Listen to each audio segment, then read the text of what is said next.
बातमी पालघरमधून समोर येते। पालघरमध्ये केमिकल गोडाऊनला भीषण आग लागली। बेकायदेशीररित्या केमिकलची साठवणूक करणाऱ्या गोडाऊनला आग लागल्याची माहिती आहे। केमिकल माफियांचा सर्वसामान्यांच्या जीवाशी खेळ सुरू आहे।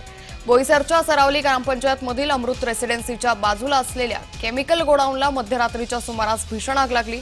घातक केमिकलची विल्हेवाट लावता न आल्यानं केमिकल माफियांनीच आग लावल्याचा प्रकार आता समोर आलाय। आगीमुळे अमृत रेसिडेन्सीसह परिसरात राहणारे नागरिक मात्र त्रस्त झाल्याची माहिती सध्या समोर येते।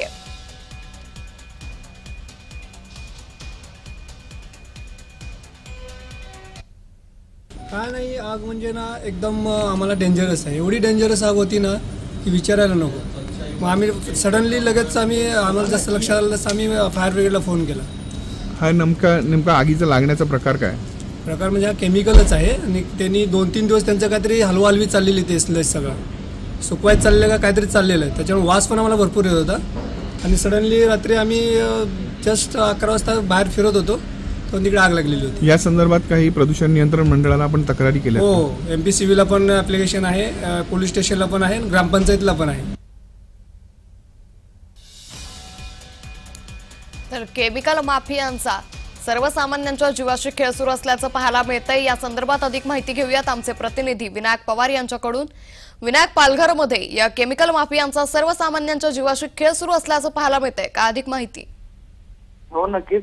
बोईसर सरावली औद्योगिक वसाहतीमधील तसेच सरावली ग्रामपंचायतीच्या हद्दीमधील अमृता रेसिडेन्सीच्या बाजूला अवैधरित्या असलेल्या गोडाऊनमध्ये रात्री भीषण आग लागली।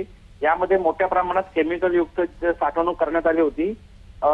या ठिकाणी रात्री अग्निशमनच्या ज्या 5 गाड्या आहेत त्या आल्यानंतर या ठिकाणी आग जी आहे ती आटोक्यात आणली। मात्र अमृत रेसिडेन्सीचे रहिवासी आहेत ते वारंवार महाराष्ट्र प्रदूषण मंडळ तसेच पोलीस प्रशासनाला तक्रार करूनही यावरती कोणतीही कारवाई होत नसल्याने काल रात्री जी आग लागली त्या आगीमध्ये सरावली हद्दीतील अमृत रेसिडेन्सी असेल तर इतर परिसरामध्ये मोठ्या प्रमाणात श्वासोश्वास घेण्यासाठी नागरिकांना त्रास होत होता।